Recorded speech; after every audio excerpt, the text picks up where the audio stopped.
زينك اسكت فقانزا حقوق زيدد جغندك توليد اللعب بعد يبلطاقا ما بحيلو كنت تعاقوانا من قبل قوس هاجر كوي نعونا فتحنا تلت كابورت منا كنا صبنا نرقل عديني كبلنا حالي بالوغيو زي أساسي عايقوم الدنيا مجاز عرسي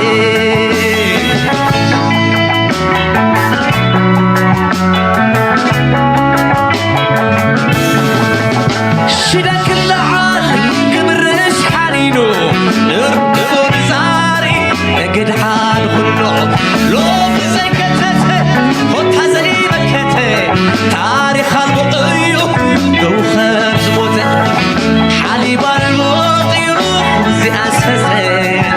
عايقوم الدنيا قجاز حرسي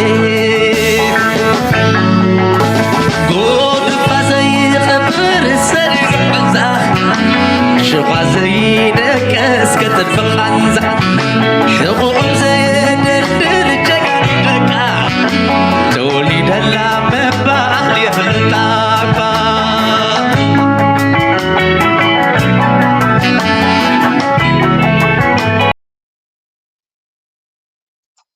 سلام تخطاتلت نايز channel كما يتخونو تصبوك تكونو ناي ووترو تمنيتان بحقنانيو لما وانكم ووترو أقد دس زيناتات بدرجة عالم نابزو بانا مودتا دما نحقر نازو تنكف حيزالكم متيالوهو كساب مودتا مسانا كتصون حدما بخبرون عدمكم سبسكرايب مكبار لايك مكبار شير مكبار سبورت مكبار نزل سرحنا دما أقد داسيو بزوح سرحان دخامني دوسد نسخاتكم دما بتتقبرونا متبابعان حاجة زندما أصبيغنا كابل بنانا مسكن نايلومي مساتو تحستو أقد داسو تحستو حزنا لكم قريبنا لنا مكتتال تراي تعمقو مجمريا بزهلو زلو كنتات عبيت زين towards renewed conflict and political upheaval on March 4th, Al-Nuair militia with ties to Riek Machar, a former rebel leader who is now first vice president, captured an army base in Nasir, a major town on the South Sudan-Ethiopia border. Tensions are running dangerously high after an opposition-linked militia overran an army base loyal to President Salva Kiir. أبتالي زينا دما دبوب سودان لك كم سمين سودان أب كوينات حد نغطعتو مش تيتريفوا خمزلو تروت كوينات بستفل عليه ملكي يغطل كم زلوني زنقر أمونغو بريزنتن مختل بريزنتن زنبرو نخلت تعاليتات نايت هاجر زوكلو ناب كوينات نكاتو أبز قرب درجة بتصيحهم كم زلو يزنقر زلو أوغندا سراويتا نتي منقسناي ويون وغناي سيلفا كير نمهلاو سراويتا إتيا خمزلا يزنقر زلو تي مشار زبالناتو دقف كابي كم زلو اي رقصانيا يكونكو جن امونغو كليتيوم هذا اقداس معراف ناي كوينات تبعي كم زلون ابز حلفون ابناي اكاب سلام زنقا ساقسولو زنبرو ابز قاتمي كويناتون وتحدرات كم سقودي زنقر ايرتراويان ابز بوتا زلهم لعلتن كاغبرو قونو دما سمين سودان زقبر زلو كنتات نفلط لنا السودان امونغو سمينين دبوبنا بكلتا تمغيلا ات سمين زبال نحات عدو كلتا جنرالاتي واقالو ات دبوب زبال دما بريزنتن مختل بريزنتن نحات عدوم يبالعو له all this means one thing كند من تاينا يا أفريقيا political system fragile مخانو قوان نزي كم زيلو نحلو خلو كاب كمز عينت ممغغال كرنا أفريقيا يزولا كم زلغو دبوب سودان كتفرس أكمي درجات خيدالا سمين سودان درو فريسا أكمي وحدقا وديقالا سالسيتن رابعيتن كوسو خلكمي حدا في تصبو غيرو تحازلنا منتال بريزيدنت سوماليا حسن شيخ محمد نايم بومب فتنة قتله تفصملهم تمالي 18 مغابيت 2025 نوقات أوروبيان أب ساعات قدم قطري أبرسه نابها غرام معرفون فرتي مقارشهم زوجعز نبره ناي بريزيدنت أفلاي ناي بومب متقعد دحر مفصامه هيوت بريزيدنت حسن شيخ محمد نسك لا كم زحان التفريط علام اتمتقعتي بومبا بريزيدنت حسن شيخ محمد نابتي بسراوي تهاجر أب كفل هاجر حرش بلي أنصار شبراوين عطوات على شباب زكاي زلو متقعتي بأكان مستافن نمعزابن أبز تنقصا أصلوان تفصيمهم بيت صحفة بريزيدنت فيلا سوماليا نتيفة قتلت زخون المجلس أوسيلام أب ساعات زي أمريكا تركي حبرات عربي مجلس بحالها معبولات درونات ناب مقادش الإخام أنصار على الشباب وفرن مكاد عب مقصقاس كم زلو تجليسيام تمالا ماسير ما حيلا إير إثيوبيا عبد على الشباب متقعت كم زفنون سمعنا لنا حيلا إير إثيوبيا عب زحل حجي انتاينا نرزلنا تبوغ يرسب كسوعلون كمهارلون كلب ملون زليه زلو غدمازي قرن افريكا زبحر رايو بسغرنا دما يمن الله مالتيو سو ازي قمت رايو سودان مجمريا سمين سودان ልዕሊ ዓመት ዝኸደ ኣብ መንጎ ክልተ ወገናት ኣብ ውሽጦም ድማ ብዙሓት ሓይልታት ዝተሰለፎ ምንቅስቃስ ንርኢ ኣለና ኣልቡርሃንን ሕሜትን ክልተ ወገናት ስዑድያ ግብፂ ምስ ኣልቡርሃን ይበሃል በቲ ሓደ ወገን ድማ ኢማራት ሙሉ ብምሉ ዝዕጥቆ ዘሎን ዝሕግዞ ዘሎን ኩሉ ዓይነት ደገፍ ዝገብረሉ ዘሎን ነቲ ሃገር ኣይትብላዕ ኣይትስተ ገይሩ ባሕብትን ይትዋ ኣሎ ባይ ዘ ወይ ናይ ኣልቡርሃን ሓይሊ ካብ ካርቶም ነቲ ናይ ሕሜት ሓይሊ ፀራሪጉ ንኸውፅኦ ቀሪቡ ከም ዘሎን ሓደ ኣገዳሲ ወታደራዊ ማዓስከር ከም ዝሓዘን ኣብኡ ድማ እቲ ሕሜቲ ወታደራዊ ደገፍ ናይ ኢማራት ከም ዘለዎ ዘጉልሕ መረዳእታት መረጋገፅን ዝኸውን ጭብጢ ዝኸውን ብዙሕ ሕጃታት ኣፅዋርን ካልእን ከም ዝረኸቡ ዝንገር ዘሎ ስለዚ ነቲ ኣብ ICJ ወይ እውን ኣብቲ ኢንተርናሽናል ክሪሚናልስ ኮርት ተገቢሩ ተኸፊቱ ዘሎ ኬዝ መራጎዲ ክኸውን ዝኽእል ከም ዝተረኸበ ዝንገር ዘሎ ካብኡ ቀፂልና ሶማልያ ንነዊሕ ዓመታት ኣብ ዝገደደ ዓዘቕታት እያ ከም ዘላ ንርኢ ኣለና ሕጂ ምናልባት ክልተ የመን ኣሜሪካ ምስ እስራኤል ኮይኖም ይድብድብዋ ከም ዘለውን እቲ ሃገር ድማ ዳርጋ ንነዊሕ እዋን ኣይትብላዕ ኣይትስተ ኮይና ኣብ ሕማቅ ኩነታት ከላ ሕጂ ድማ መሊሱ ኣሜሪካ እገዳን ደብዳብን ይገብረላ ኣሎ ስለዚ ብምብራቃዊ ወገን ናይ ኣፍሪካ ዘሎ ሶማልያ ይቃፀል ኣሎ ብምዕራብና ሰሜናን ብምዕራብናን ዘሎ ድማ ሱዳን ኣብ ሕማቅ ደረጃ ኣሎ ደቡብ ሱዳን ወላ ካባና ምሳና ዶብ ተደይበሎ ብዙሓት ህዝብና ዘሎ ወይ ኣብ ሓደጋ ኣሎ ኣብ ዙርያና ዘሎ ይዝውን ናብ ኢትዮጵያ ገፃ ድማ ካብ ኣፎም ንስማዓዮ ብክልተ መንገዲ ክንሪኦ ክንፍትን ኢና መጀመርያ እስከዚያ ስምዕዋ አይነት አፈራረስ ነው በጣም ዘግናኝ አይነት አፈራረስ ነው ደግሞ ምን ፈርሰው አሁንም እየፈረስን ያለ ነው የሶማሊያ ሞዴል አይደለም የሱዳን አይደለም የዩጎዝላቪያ አይደለም እጅግ ከዛም የከፋ ነው ሶማሊያም ሱዳንም ዩጎዝላቪያ 120 ሚሊዮን ህዝብ የላቸው ሶማሊያም ሱዳንም ዩጎዝላቪያም የኢትዮጵያን ቆዳ ስፋት ዝክርዎ ደዚቲ ጋዜጠኛ ቅድሚ 2-3 ዓመት ንኤርትራሲ መወፅና ኢና ክንኣቱ ዝኽልክለና ሓይሊ የለን ዝቆንቆነ ሃገር ይዶ ዝደኸመ ይዶ ከምዝዶ መንዶ ክስተዶ ዝብል ዝነበረ ድሕሪ ድማ ልቡና ተነኽነኽ ካብ ኢትዮጵያ ሃዲሞ ኣበይ ከም ዘሎ ኣይፈልጥን ተኣምራት ነግራዲ ወላ ተኣምራት ስብራ ዝበሃል ጋዜጠኛ ይነይሩ ሕጂ እውን ከምኡ ዝኸውን ኣይደኖ ሕጂ ድማ ተመሊሱ ኤርትራ መይታላ ንሕና በቃ ብላ ዝብል ደበረ ኢትዮጵያ ሕማቅ ኣፈራርሳ ሕማቅ ውጥቀት ክትወድቕ እያ ኣንተ ሓደ ግዜ ሲ ንኩሉ እንቋዓር ከብ ኩሉ ኢሉ ወዲ ገብሩ ሓቂ ቡነት ናይ ብሓቂ ኣገዳሲ ደርፊያ ንኩሉ እንቋዓር ከብ ኩምሉ ደከይረ ብዙሕ ነገር ክንሰምዕና ስቕጥራ ይበሉ ምናልባት ደርጊ ክወድቕ ከሎ በዓላና ናሽኔርና ዝተማቐርናዮም ደርጊ ሓያል ነይሩ كمدر كله يسمعناهم كودق كلون كحدم كلون تايلون يسمعرناهم تستمعركمون سمعكمون تلويهم ميديا كم لو مثل زين برا يتفلتن خوني حجي ونقل تاريخ كن رخم نخل فلوتيو جنرال سبحات كويليو محجي سراويتنا إثيوبيا سراويتنا إرترا نحن هزباو جنبار أبارات كيلو أتيو تانك تاو تحيزو سراويت ملو كم حماخشتي كم حماخش النفاس وصدو كم يلين توجهوا إثيوبيا خلاص يجيكم ما يقاتموني زبل تاريخ سبوغير زي سنترا يبلو يلو أكل تشعين شو من تنبيلي سلزي إثيوبيا كم بحدش مراحل هديمو سراويت كم حماخشتي ويون كم حرج نفاس وصل زلوا كون كم زغل تزاريبا يريو I think we might see that one من البعض مسجزي أغلى مقبار يدلي كريو نخل كويني سمعنا له حدا كابتن فكرت نا إثيوبيا زنبرة نا إثيوبيا ورادقة كم نا الصوماليا يكونن كوني له كم ناي يوغوسلافيا يكونن كون سقليل له كم ناي السودان كون يكونن كم ناي كالوت كون يكون ناتنا زجاجة داي كم يدعي كون كابز وزاي سمعوا ده كابافو ሶማሊያም ሱዳንም ዩጎዝላቪያም ሲፈርሱ አሁን ያለውን የትጥቅ መጠን የጥላቻ መጠን የመገዳደል ፈቃደኝነት አላሳዩ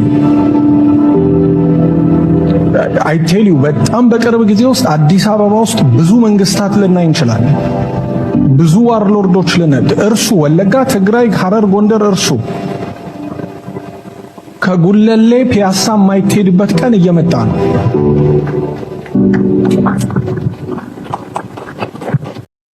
ኢትዮጵያ አወዳደቃን አፈራርሳን ፍሊዝ በላይ ከውን በፍሉይ መልክዒኻ ክፍጸም ይዝብል ዘሎ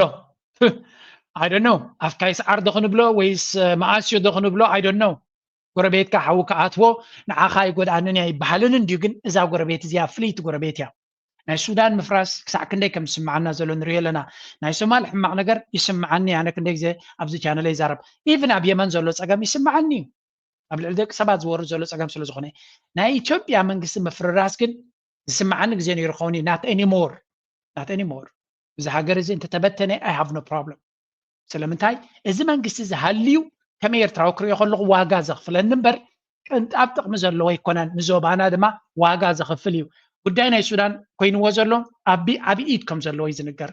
مقابرين ناي إمارات كوين إمارات نخي تحزو أبيو بزح أسوار زؤتن زحجزن زساسن زلو سلزي أب قدينا سوماليا كم هاجر نخي تقوم قدامين عندن أقام كوين زلو كم بقصي كسبلو مع الشباب يلو دراما مسفترة كسب حجاب سومال دراما زقبر زلو إثيوبيا سلزي إذا هاجر زي نبزحات هاجرات أم الدخاب نير ترادما من قارئ ليكوني we all know سلزي إذا حيل زي مكود بقوله نبعت حرقة زي كوينو زين بعنا مغنيات يلن يس حزب إثيوبيا زخوان يكون حزب لك كم حزب السودان كبدل هيدا لوني حزبي نصو حزبي أبي بزقبرو زلو زي تكام زلو حزبي كونه مبزعته كفي ويزلو لذي حزب حماق قاتو ما يتزاربني غا وحدات اكتيفيستس وحدات يكون 3 شهور ولا خندي اب ميديا انصار ايرترا ليت معدن صحف له كرح انت زمصل كالو قنعو ما يتمتو كندي سبالو اب إثيوبيا منابرو كفيو بوليتيكا انت يالو من محضر له زي فد سبالو لذي we have to be careful بزعبه حزبي حماق كاين منن حماق نخين زاربن متاጨበጨቡ ደስ ብሏችሁ እንዳልሆነ ለገምት እና አሁን ሱዳን ያለው ነገር በቅርቡ ወደኛ ላይመጣ እንደሚችል ምንም እንደሚመጣ ነው እንጂ ምልክቶች የማይሳዩት እንደማይመጣ አይደለም። ስለዚህ እኔ የምናገረው ከኢምፔሪያል ኣብ ሱዳን ዘለና ባና መምፁ ማስክ መፀካ ፅባይ መፅኡ እንዲ ዘሎ አዲስ አበባ ስለዘይ በፅሐኳ እዩ ናይ ሱዳን ከምዝናትኩም ኣይኮነን ዘሎ ሱዳን እኮ ምንቅስቃስ ነይሩ ዶ ገለገለ ይባሃል ነይሩ እምበር ከምዝናትካ ብድሮናት ኣብ ውሽጢ ዓዲ ውግእ ኮይ ነበረ አዲስ አበባ ስለዘይ መፀ እምበር ኣብ ፋኖ ኣብ ክልል ኣምሓራ ዝግበር ዘሎ ውግእን ካልእን እኮ ካላርስቲ እዩ ባይ ዘ ወይ ሓደ ካብቶም ፀላት ኤርትራ ጋዜጠኛ ማርቲን ፕላውት ዝበሃል እንታይ ኢሉ ፅሒፉ ነይሩ ሓድሽ ሓበሬታ ከም ዝበፅሐኒ ፋኖ ቀደም በብወገኑ ሓደ ብመንገዱ ዝዋጋ ዝነበረ ኮኦርዲኔትድ ዝኾነ ብዝተዋሃደ መንገዲ መጥቃዕቲ ኣብ ሰራዊት ናይ ኣቢ ክገብር ጀሚሩ ከም ዘሎ ዝገልጽ ሓበሬታ ውፅኡ ነይሩ ሓቂ ዲ ሓሶት ብዙሕ ኣይትግደሰሉን ኢኻ ግን ንፋኖ ክሕግዝ ዝኾነ ሞቲቬሽን የብሉ ኣትሊስት ንሱ ማለት እዩ ስለዚ ከም ሓውሲ ሓቂ ክንወስዶ ንኽእል ኢና እዚ ሓደ ፅቡቅ ምልክት እዩ ናይ ብወገን ናይ ንሱ ዝብሎ ዘሎ ጥራይ ከርእየኩም እየ ኣብቲ ናትና ከይኣተኹ ከለኹ ነቲ ንሱ ዝብሎ ዘሎ ዘጉልሕ ጥራይ ከርእየኩም ምክንያቱ መዓት ሓበሬታ ስለ ዘለኒ ግዜ ከማን ይሓፅረኒ ናይ ኦጋዴን ሓይሊ ከንታይ ኢሉ ኣሎ ኢትዮጵያ ምፍራሳ ብጣዕሚ ፅቡቅ ኢና ኣና ኢሉ ኣብ ካላ መግለፂ ዘውፅኦ ኤርትራ ምስ ኢትዮጵያ ተወጊኣ ነቲ ናይ ኣዲስ ኣበባ ስልጣን ተሃሪማቶ እቲ ዝበለፀ ኢና ኣና ስለምንታይ እስኪ ነፅነትና ንክንውጭ እቲ ዝበለፀ ዕድል ክፈጥረልና ስለ ዝኽእል ክብል ቀኒዩ ሕጂ ድማ ደጊሙ ነዳዲ ናይ ኢትዮጵያ ነዳዲ ኣለና ዝብልዎ ዘለው ኣብ ክልል ናይ ሶማሊ ዘሎ ኣብቲ ኦጋዴን ዝበሃል እዩ ነታ ናይ ቻይና ካምፓኒ ብዝኾነ ይኹን መንገዲ ናብ ኦይል ነዳዲ ከተውፅእ ዲኻ ክትድህስስ ናብዚ ክልልና እንድሕር ኣምፂኻ ስጉምቲ ክንወስደልካ ኢና ካብ ሕጂ ተጠንቀቕ urging to terminate any agreement the agreement signed with Ethiopia regarding oil exploration in Ogaden ስለዚህ እቲ ONLF ዝበሃል is closely monitoring GCL employees oil exploration activities ስለዚህ ናይ ቻይና ካምፓኒ ነዳዲ ክውፅእ ምስ ኢትዮጵያ ስምምዕ ዝገብር ዘሎ ንዕዘበካ ኣለና ሂወትካ ደልየካ ተኮይኑ ተጠንቀቕ ብምባል መጠንቀቕታ ሂብዎ ኣሎ ስለዚ ኩሉ እዚ ንሪኦ ዘለና it's a very very interesting time በሁሉ መንገድ እጂ ንመለስ ናብቲ ናትና ባህር በር አልባነት የሚደርስባትን ጉዳት ይበቃል ካለች ሰነባብታለች የኢትዮጵያን የባህር በር ሀገራዊ ቴሌቪዥን ኢትዮጵያ ዝብሎ ዘሎ እዚ ሀገራዊ ቴሌቪዥን ኢትዮጵያ ኢማጂን ኤርቲቪ መፅዩ ንኢትዮጵያ ብሕመራ ሓሊፍናስ መሬት ክንወስድ ኢና ጣፍ ፅቡቅ ስለ ዝፈርዮ እኽሊ ስለዘይ ሕርሻ መሬት ስለዘይ ኣኽልና ዘሎ መሬት ክንወስድ ኢና ክብል ከሎ እንተዝገብር ወይ እውን ኣይ ዶንት ኖ ከም እኳ ኤርትራ ከም ተይላስ ሰብ ምስ ሓቐ እምበር ኣይምተገረመን ዘ መሬትና ከማን ክንጥቀም ኣይምኻልና እምበለ ነይሩ ግን ኢማጂን ኣብ ናይ ካለ ሀገር ክዛረቡ ከለው ስምዑ ፍላጎቱን ለማድረግ ደግሞ መንግስት ጥያቄውን ዋነኛ የብሔራዊ ጥቅም ጉዳይ በማድረግ በዓለም ፊት አቅርቦታል ኢትዮጵያ የማይናወጥ ብሔራዊ ጥቅም አላት ዓለም ዛሬ ይስማ የቀይ ባህር አክሰስ ሰላማዊ በሆነ መንገድ ኢትዮጵያ ያስፈልጋታል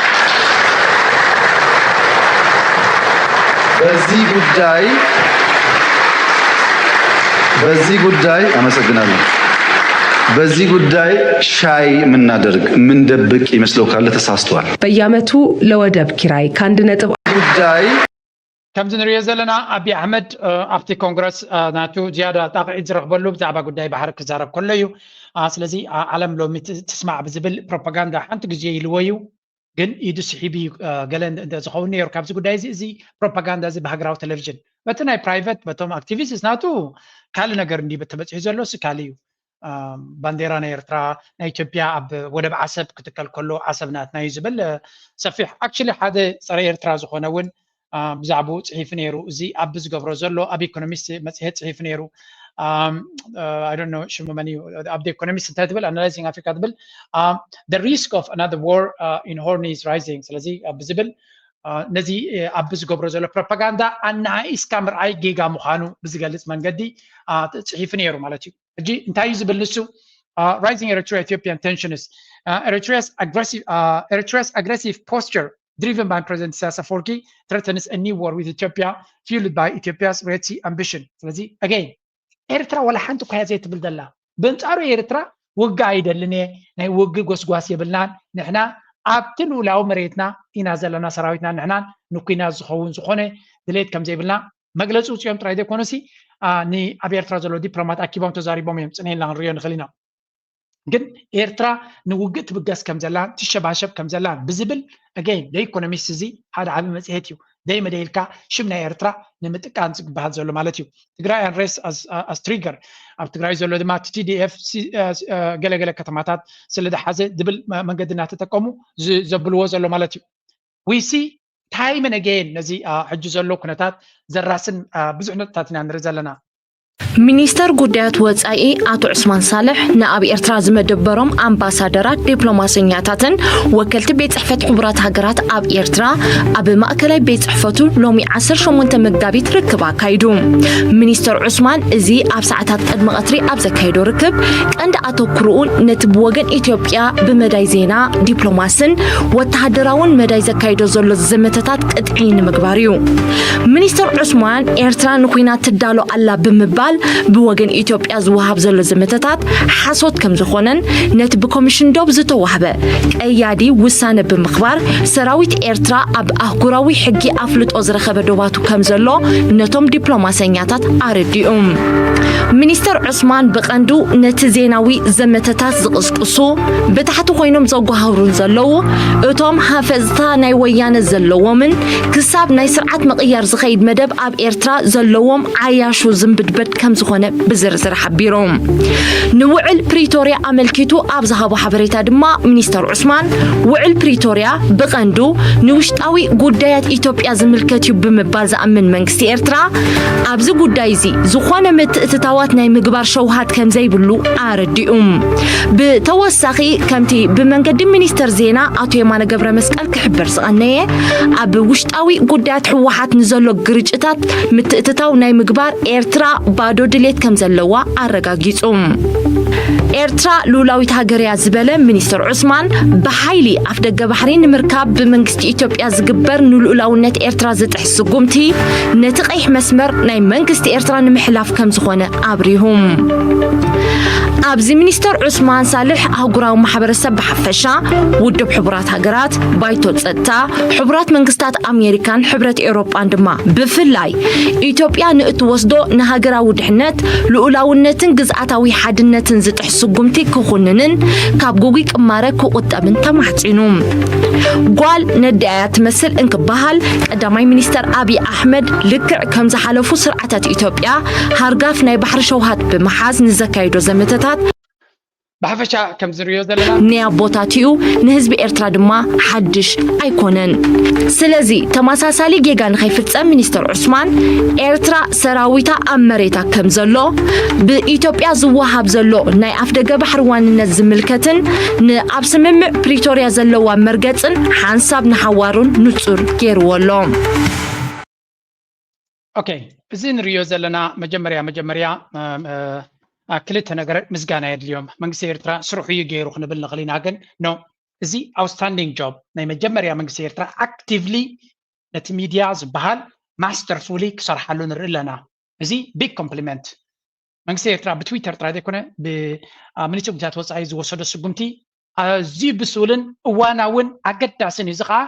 ዲፕሎማስያዊ ማኒቨር ነቲ ኣቢ ብፕሮፓጋንዳ ቅድሚ ሕጂ ዝነበሩ ናይ ህወሓትን ናይ ካልኦት ኣጀንዳታትን ንኤርትራ ኩሉ ግዜ ናታ ወገን ዘረባ ንኸይወፅእ ብምዕባጥ ኩሉ ግዜ ኣንጻር ኤርትራ ብሚድያ ዶሚኔት ዝገብርዋ ዝነበሩ ኤርትራ ነዚ ሓሊፋቶ ኣላ። ኤርትራ ፅቡቅ ጌራ ነቲ ዝመፅእ ዘሎ ኣብ እዋኑ ቻሌንጅ ትገብረላ ጥራይ ዘይኮነሲ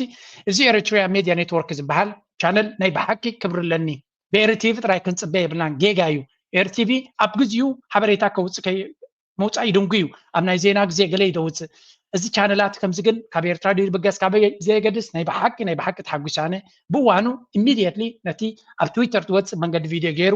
ዘውፅእ ዘሎ ሓበሬታ ስለ ዝኾነ ኤርትራ ሚድያ ኔትወርክ ፕሊዝ ፎሎው ግበርዎ። ቨሪ ኢንትረስቲንግ ኢሚድየትሊ ኣብ ኤክስ ምስ ወፀ ኩሉ ሰብ ከምዚ ኣነ ዝገብሮ ዘለኹ እንተገበረ ድማ ፅቡቅ እዩ።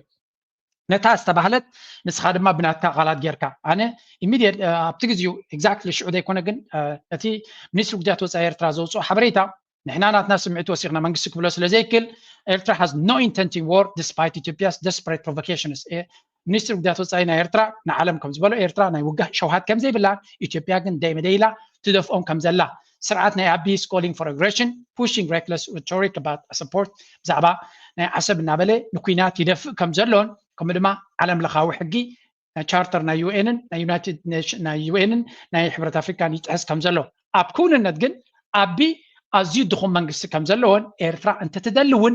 ኩሉ ግዜ ድኻምነት ፈሪሁ መንግስቲ ኤርትራ ርዒዱ እዮም ዝብሉ ዘለዉ ሕጂ ፅቡቅ እቲ ነገሩ ግን ንሕና መንግስቲ ኤርትራ ፅቡቅ ይፍራሕ ፈራህ ነድያትዋ ፅቡቅ እዩ ሓይሊ ከለካ መፍራሕ ጥንቃቐ እዩ። ንሕና ግን ኤርትራ ዓቕሚ እናሃለዋ ነቲ ስርዓት ትትኣልዮ እናኻለት ከላ ሰላም ስለ ትመርፅ ዘላ ንሰላምን ርግኣትን ናይቲ ዞባ ትሰርሓላ ብምባል ነቲ ዘሎ ሒዝና ናብ ካልኦት ሕልፍዎ ንብል ኣለና። ፕሊዝ ኣብ ኤክስ እናተይ ፈሎው ግበሩ። ንካልኦት ድማ የማነ ሓወልቲ ፈሎው ግበር የማነ ገብረ መስቀል ማለት እዩ። ናይ ብሓቂ ኤርትራውያን ትገብርዎ ዘለኹም ኣብ ኤክስ ዝናዓዲ ግን ሞር ብዙሕ ስራሕ ይፅበየና ከም ዘሎ መገንዛብ የድሊ። ሕጂ እቲ ኣጀንዳ ኣንጻር ኤርትራ ዝግበር ዘሎ ሓደ ብሓደ ክንርኢ ክንፍትን ኢና። ኣብ ዝሓለፈ ሓደ ራሽያ ምስ ሓይሊ ባሕሪ ናይ ኢትዮጵያ ስልጠና ንክትቦም ከም ዝኾነ ተዘራሪቦም ነይሮም። ኤግዛክትሊ እንታይም ተፈራሪሞም ግን ንጹር ኣይነበረን። ሓደ ፀረ ኤርትራ ዝኾነ ነቲ ጉዳይቲ ፅሒፉ ውፅይዎ ነይሩ። ሓደ ሎቢስት ናይ ኢትዮጵያ እዩ ግን ኣትሊስት ካብቲ ዝበሎ ብዙሕ ክንመሃር ክኢልና። ኣብዚ እንታይ ይብላ ኣሎ ገለ ካብቲ ኣገደስቲ ነጥብታት ኣብቲ ስምምዕ ዝገበርዎ ከምቲ ዝድለ ድማ ብሚድያ ካቨሬጅ ዘይኮነ ኢሉ ቁፅሪ ሓደ ሶሪ ኣብዚ ቁፅሪ ሓደ ኢሉ ምፅይዋ ዘሎ ክርእየኩም እታ ቁፅሪ ሓደ ክልትያ Russia reaffirmed its belief in Ethiopia's peaceful intentions ሰላማዊ መንገዲ ኣጠቃቅማ ናይ ባሕሪ ኮይና ጥራይ ክትሕግዝ ስለዚ ንኢትዮጵያ እንሕግዞ ዘበለ ኩሉ ንሰላማ ብሰላማዊ መንገዲ ብሓይሊ ኣብ ደገ ባሕሪ ንክትወስድ ብሓይሊ ንክትደፍእ ንኻልእ ንክትዕምፅ ዘይኮነ ንሰላማዊ መንገዲ ናይ ኣብ ደገ ባሕሪ ክትረኽበሉ ትኽእል መንገዲ እንተሎ ኮይኑ ሓይሊ ባሕሪ ናይ ኢትዮጵያ ንምስልጣን ክንሕግዝ ኢና ብዝብል እዩ እቲ ዝተገበረ። ስለዚ ንኩናት ንመዳለዊ ወይ እውን ንኻልእ ኣጀንዳ ከም ዘይኮነ እውን ኣብዚ ኣነፂርካ ምፍላጥ ኣገዳሲ ኮይኑ ይስምዓኒ። ምክንያቱ ብሽፉን እዮም ክዛረብሉ ንሳቶም ፕሮፓጋንዳ ክገብርሉ ኣፀኒሖም። The first phase will likely be experience sharing ስለዚ ተመክሮ ናይ ምክፍፋል ክኸውን ከሎ ሳልሳይ ድማ the next one could be then naval sales ከምኡ ድማ ነዚ ትገብር ዘላ ራሻ ድማ ንጥቕማ እያ ሓይሊ ባሕሪ ክሸይጥ መራኽብ ኩናት ገለገለ ወይ ገለ ክሸይጥ ኮይና መጀመርያ ዝምድና ክትፈጥር ክትክል ኣለዋ። ስለዚ ራሻ ኢንተረስት ናታ ንምሕላው ትገብሮ ዘላ ጉዳይ ምዃኑ እውን ምርዳእ የድሊ። ከምኡ ድማ the quid pro quo might be እንድሕር ከም ገለ ኢላ ኢትዮጵያ ኣፍ ደገ ባሕሪ ረኺባ ናብቲ ኣፍ ደገ ባሕሪ ኣክሰስ ንክህልዋ ምስ ኢትዮጵያ ብቐረባ ንክሰርሕ ትገብሮ ዘላ ተበግሶ እውን ክኸውን ከም ዝኽእል እዩ ዝግበር። ስለዚ ብፍሉይ ሓይሊ ባሕሪ ብሓይሊ ንክትጎብጥ ወይ ንገለ ትሕግዝ ከም ዘየላ ንርኢ። በንጻሩ እቲ ሕማቕ ኣብዚ ዘሎ እዚ ረዩ ሕጂ ማዓት ኣርቲክልስ እዩ ዝወፅእ ዘሎ ብዛዕባ ዞባና እዚኣ ከዓ ነቲ ኣርቲክልስ ድማ ፅቡቅ ጌርና ሳመራይዝ ክንገብር ክንፍትን ኢና። ኣብዚ መጀመርያ ኢማራት ዝበሃል ሃገር ኣብዚ ከባቢና ዝዓበየ ፅልዋ ዘለዎን ገንዘብ ኣለዎ ጭዋዳ ኣለዎ ዲፕሎማስያዊ ፖለቲካዊ ጭዋዳ ስለ ዘለዎ ነቲ ገንዘቡ ድማ መዝሚዙ ገንዘብ ዝረኽበሉ ዘሎ ሃገር እዩ። ካልኦት ሃገራት ፅልዋዶ ገለዶ ክብሉ ክእሉ እዮም። እዚ ሃገር እዚ ግን ኣብ ሃገራት ኣብ ኣፍሪካ ሃብቲ ከም ዘሎ ፈሊጡ ስለ ዘሎ ነዚ ሃብቲ ናይ ኣፍሪካ ብዝኾነ ይኹን ዋጋ ንኣፍሪካ ኣብ ሓዊት እዩ ነቲ ሃብቲ ክረክብ ዝፍትን ዘሎ እዩ። ንሱ ዝረገፀ ሃገር ድማ ትፈርስ ጥራይ እያ። የመን ፈሪሳላ፣ ሊብያ ፈሪሳላ፣ ሱዳን ፈሪሳላ፣ ሶማልያ كم زي تعري قبروالو سوفري سواخنا بلا نغلان كم زي تعري قبروالو إثيوبيا دما نام مفراس قصة تخيد على مالتي سلازي إذا هاجر إذا عتوا منعو دليتو خجبر تفكيك كات هاجر كم تفرس جرانت كل وكاي خلي فالشور نريا زلناينا هجير ما تايب له UAE lobbying Trump administration to reject Arab League Gaza plan officially say so Middle East eyes بهال مسئلة انتايلو صعيفو UAE أبز حلفة بجبس حدا عب كونفرنس حزبي فلسطين أب غزة زلوا حزب كاب غزة خي وزن غزة كن هانس أمه نتوم حزب أبو 50 نبرخون قبرهم نزل الحساب نعون تايلو نيروسك نتحسابتي أمريكا نخي تقبلوا أنت عرب لوبيز جبر زنبرة إمارات مخانو تفليتو سترايقنا يكونن إذا هجرزي أكبابينا حدا جنيا كون كم زغل نجيركم نيره so حدا كابتي حدا جا نبلو زلنا زي UAE بحال وعدا لو دونالد ترامب دماك حزو زغل حيليو لذي انتاي قبرالو مسيلكم is preparing Trump's administration to oppose Arab League باكت لذي نتنا Arab League زحسبو تطو قبلوه كم زغونو تي 53 بليون أجرات عرب أوافرا نغازا كهانسوه تزبد ما بوك أمات زبل زنبر حسب إسرائيل أمريكان نتي قومو نخلص أجزء قبرة دما سمخاني زنقرزلو كم دما محمد كلمة راحي أب فلسطين كلوني دليوم ترامب administration توسع انتهي زبلالو نجبتي حجزنا كي وهبع زغل كل زول حيلو نسمخانو لذي and the pressure from UAE has distanced itself from Arab League لذي أمريكا and the pressure from UAE the Trump administration كابتن Arab League حسابن كلهم هجرز دقفوا أوروباوز دقفوا كم زر حقيقي نقرالو regional dynamics زي UAE زبال أب سوماليلاند أبس الوصل زلوا أمريكا نفس سوماليلاند نقطاتو إسرائيل نقطاتو بزح سرعة يسرع كم زلون من البات فلسطينيين خاب غزة نفس سوماليلاند كأتو كم زغلون تبغوا كم زلوا يزن قرزلو كم دما جبتي مس أمريكا زلوا زمدنا نملح لح ولا حتى أنا أمريكا بجبتي نخير يسرع كم زلوا زي إمارات زبال هجر ينقرالو سلزي US Department بزحاتهم أبتي US Department تصرح دما بزي تبغوا زي حقوسات كم زي كونيوم زنقر مخنياتو أنت قرب حنا يدخلوا هجرات عرب زخدوه أمريكا أنت أرون خد كيد يجبرالو زبل هجر كم يجبرالو زبل الناس لزلوا بحبشة أفكابينا يجيب سخونة جوادا نايكالوت هجراتنا نرزلنا زد ما لعلت إنك غزل ليه أجينا أبتنا يزوبانا كملسه معناته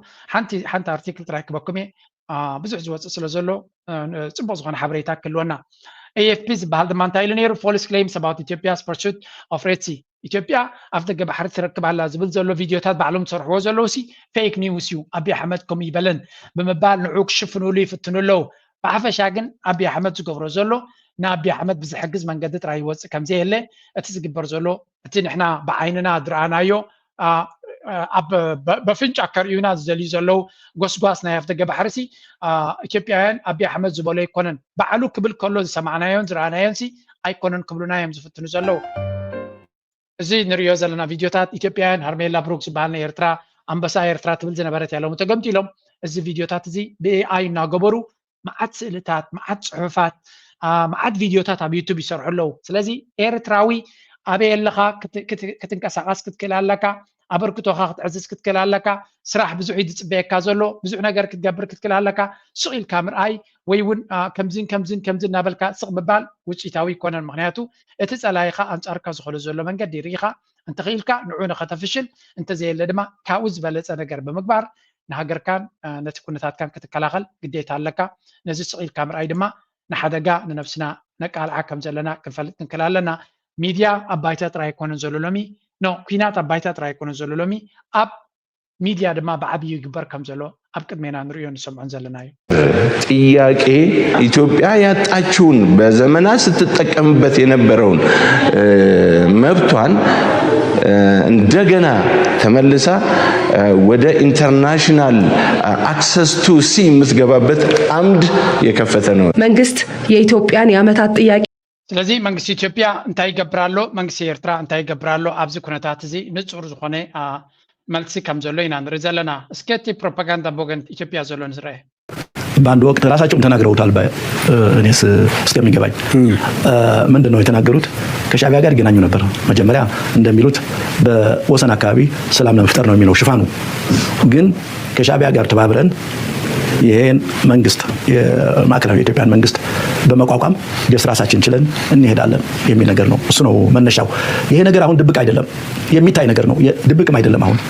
መጀመሪያ በሀብታም ነጋዴዎች በኩል በአንዳንድ ጀነራሎች በኩል ይደረግ የነበረ ግንኙነት ነበር። ኋላ ግን እያደገ ወደ ከፍተኛ ግንኙነትም ደርሷል። በሚስጥር ተካሂዷል። ይሄ ዝም ብሎ እኮ أنا زي سبزيسي حماقنا إيرترا زدلي نيرترا قبل إيرترا ونتن حماق كم زلو ردو ينيرو بساع كند زجن حساو مخانا يفلتني نيره أبزا زربا سمعوها إيرترا مس مرحتنا يتقرأي نايدا برتين وجن زلو هو حد مالتي ركب كم زلو مسي مستير نايدا جايب لالو أوكي مستير نايدا كتخوين شبت هذا نايب لالو ولا حنت كنت أبجم تيبلون سمعوها أنا سكري مني مالسي أكم زي درجة زوز عكاس قرب كمان سي إرنب زبالة زربا أتي كم زبلوه زلو خاتم البر ውጭ ሐቅ ከም ዝኾነ ይዛረብ ዘሎ ሰማው አብዘጅ ገሌ ጋር ተገናኝቶ የሚል አይደለም። የሚሰጡ መግለጫዎች አሉ፣ የሻዕቢያ መግለጫዎች የመንግስትም ጭምር ማለት ነው። ህወሓትን የነ ደብረጽዮን ቡድን ደግፎ የሚሄድ የነሱ ሚዲያዎችም አሉ። በጣም የሚታወቁ የምርምር ምናምን የሚባሉ ሚዲያዎችም እነዚህ ሁሉ እኮ እየተናገሩ ነው። እነ ደብረጽዮንን ደግፈው በቃ ማን ነው ጌታቸውን ግፉት እያሉ እየተናገሩ ነው። ይሄ ዝም ብሎ አይመጣም። የሆነ ግንኙነት ታክቲካል ነው ወይ ስትራቴጂክ ግንኙነት ውጤት ነው እንጂ ዝም ብሎ እንደዚህ አይሉም። ስለዚህ ሁሉም የሁለቱም ፍላጎትን ምስታገናኘው የሚሰጣቸው መግለጫዎችን ይሄን ሁሉ ጨምቀህ የምታወጣው ነገር ነው እንጂ የአንድ ተነገረ ጀነራል ዛሄድ አይደለም። በአጠቃላይ ሁኔታው ያለው እንደዚህ ነው። የሻዕቢያ ሞቢላይዜሽን ጀስት በትግራይ ላይ ያነጣጠረ አይደለም። ሲጀምር በዚህ በኢትዮጵያ መንግስት በአጠቃላይ ያነጣጠረ ነው ሞቢላይዜሽን ሲል ሕጅንታይ ኣብ ምንታይ ዝብል በጽሕማለሁ ማዕከን ስነዳን ምርምርን ዝብል ኣካውንት ኣሎ ንሱ ዝብሎሲ መንግስቲ ኤርትራ ከም ዝብሎ ዘሎ ገይሮም እዮም ዝገልጽዎ ዘለዉ ስለምንታይ ከም ይብሉ ኣለዉ ንምሕሳብ መንገዲ ስለ ዘድልየካ ኤኒቲንግ ኤርትሪያ ፈርስት ዝብል እንድሕር ኣካውንት ኣለካ መንግስቲ ኤርትራ ወኪል ናይ መንግስቲ ኤርትራ እዮም ዝብሉ ስለምንታይ እዚ ኸ ንክትሕሱ ንእሽተይ መበገሲ መትሓዚ ስለ ዘድልየካ it was a very very shocking reality መንግስቲ ኤርትራ ብሚኒስትሪ ጉዳያት ወፃኢ ዘውፅኦ ሓበሬታ እናሰምዑ ከለዉ ተገምጢሎም ኤርትራ መንግስቲ ኩናት ትደሊ ከም ዘላ ኤርትራ ንሽግር ትዳሎ ከም ዘላ I mean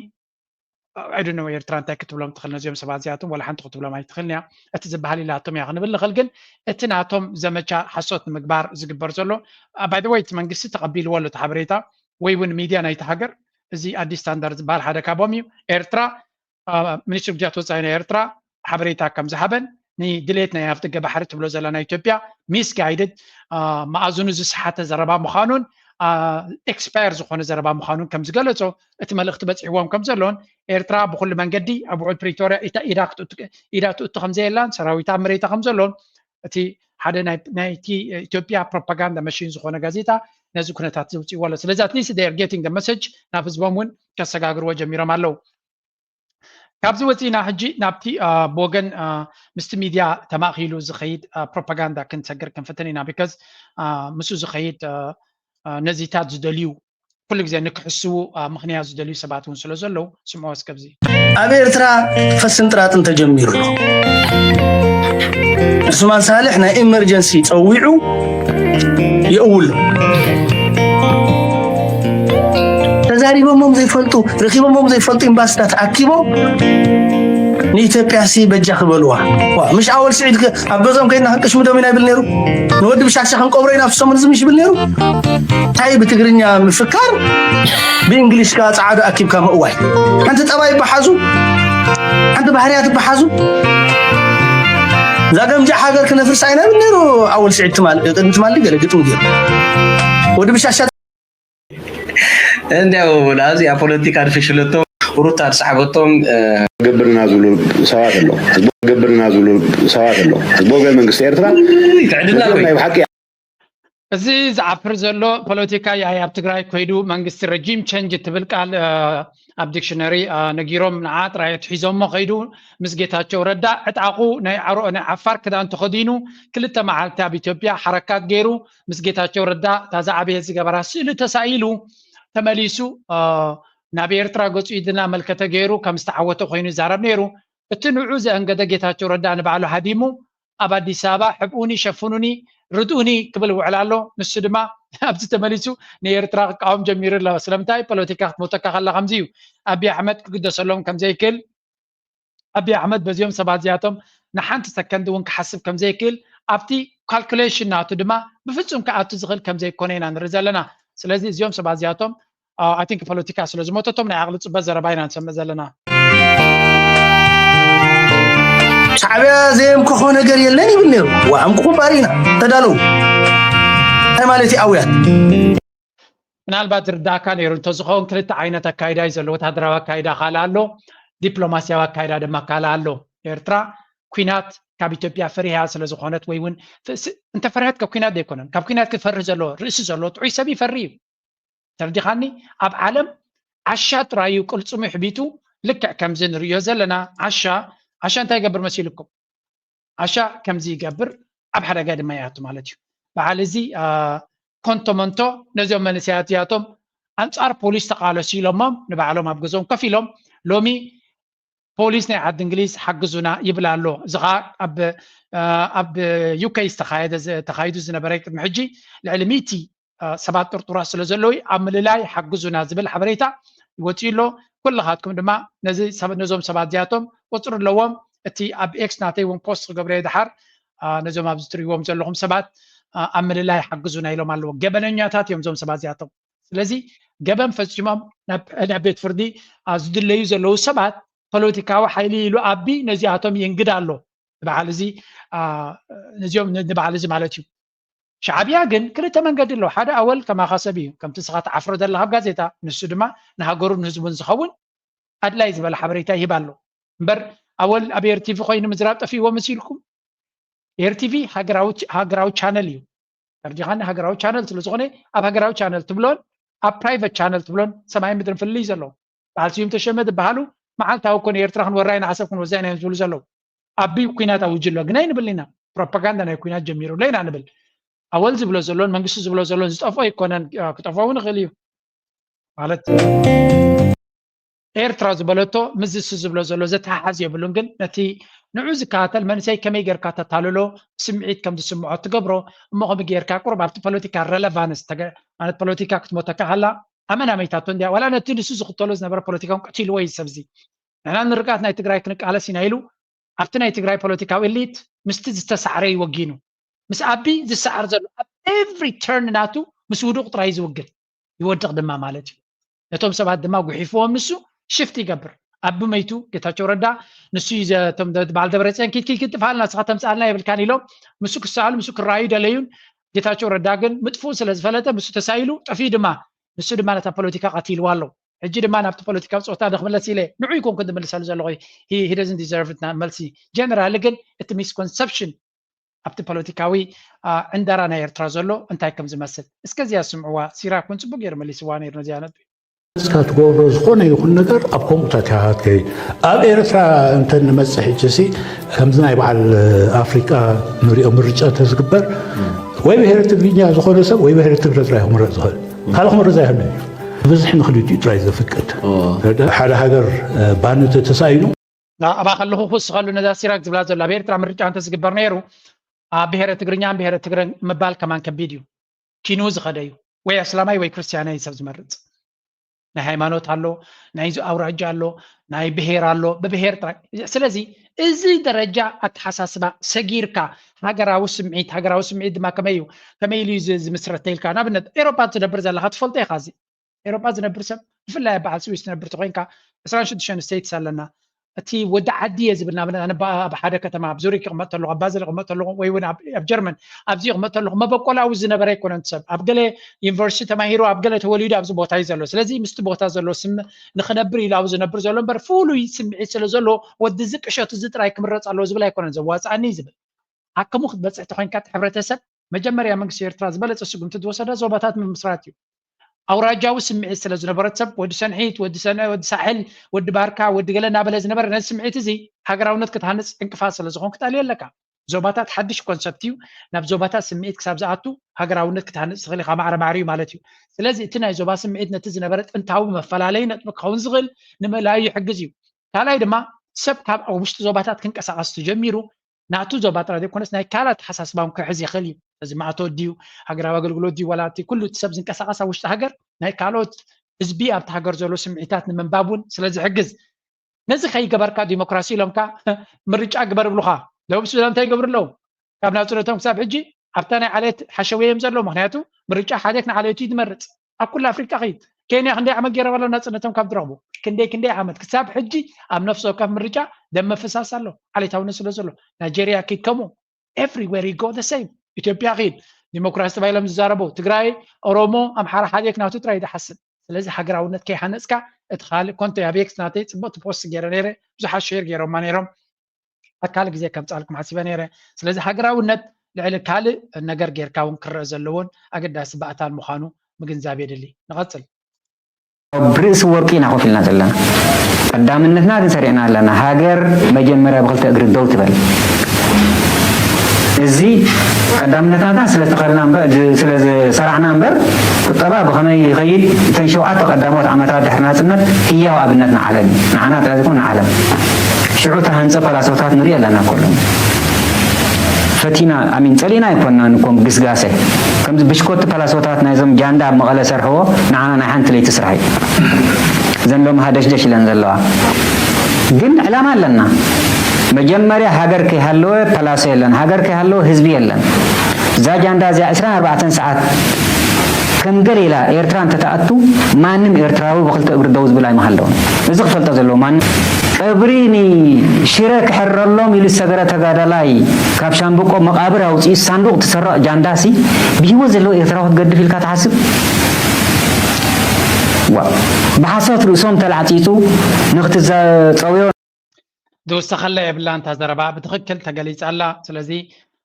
وانو صبوق يركا اسوعيل كام خاديو من البات نابت صبوق زينا الناس غيرنا هنكيت كلنا حنتي ابز حلف وان ونهيبنا زنبرنا زينا حج زياده نا نصرت مصالا بانك لمعات افريكا ذهب حجز ابناتهم ويب سايت او تيومهم زلو حبريتا مالتيو ناي كباب 10 مليون سممع تغيرو خمزلون زياده the financing to be sourced from the banks group كابتي ناي بانكي انفرك وهاب كم زخونن will support the rollout of mini grids that will generate 10 ميجاوات electricity across the regions نتسنى 6 ميجاوات كركبت 3 ميجاوات كما دما بارنتو 3 ميجاوات زلوا بروجكتس ناي ساعات نخجبر حجيزو خمزلو سلازي ابز حلفه حجزناتو ندق محارز زخون حجيزو نيرو عبدك محاري هذا 5 ميجاوات 5 مليون زخون انفستير نيرو نخندي ميجاوات كون زغل حج دما ابزي 10 مليون غيرو مزلو دما ني ناي تسني نبارنتو كم دما نكركبت حجز كم زغلن كون دما ات بروجكت خجبر كلون من سيات ኤርትራውያን او سلطينوم نت ጉዳይታ متግባር عبترا كصوت مخانومن ات زغبر زله بروجكت دما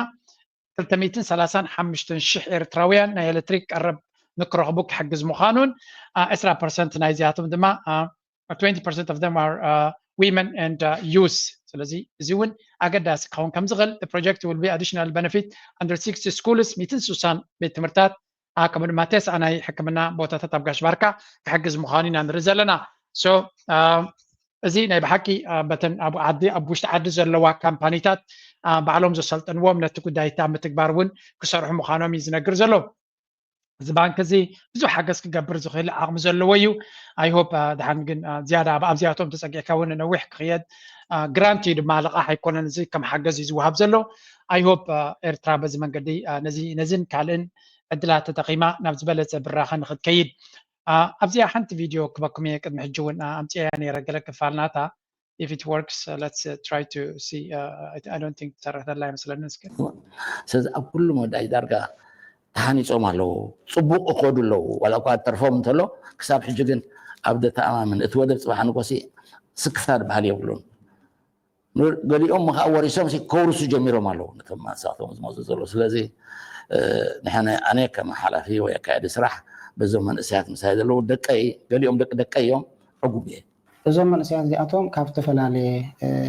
ቦታታት እዮም ድመፁና ካብ ሳዋ መፁና እዮም ሓማሞስ ሰልጢኖም መፁ ነይሮም ካብ ኮሌጃቱን ምሩቃት መፁና እዮም ብኻልእ እውን ምደቡን እዮም ባዕዳ ሃሎ ተመዲቦም መፁና ኣለዉ ኣብዞም መንእሰያት እዚኣቶም ኣብ ትካል ምስ ተመደቡ ገሊኦም ብቐጥታ ቦት ሞያ ናቶም እቲ ናይ ስራሕ ባይታ ፍጠረሎም ገሊኦም ከዓኒ ኣብዚ ተወሳኺ ሞያ ነቲ ተማሂሮም ዝመፁ ተወሳኺ ስልጠናታት እንዳሃብካ እቲ ስልጠና ካብ 3 ወርሒ ሳብ 6 ወርሒ ዝኸይድ ስልጠናታት እዩ ከከምቲ ዓይነት ናይ ስራሕ እንዳሃብካ ዝተፈላለየ ሞያ ከም ዝዓጥቁ እንዳግበርካ ኣብ ትካል ብብቕዓት ከም ዝሰርሑ ይግበር ኣሎ ማለት እዩ ኣብቲ ስራሕ መጀመርያ ክትመፅእ ከለካ እኮ ቅድሚኻ ቅድሜና ዝፀንሐ ዓብይ ሰብ ወይ ከዓ እቲ ዝሰርሕ ዘሎ ሰብ እንድሕር ሪኢኻዮ ዝከኣል ኮይኑ ይስምዓካ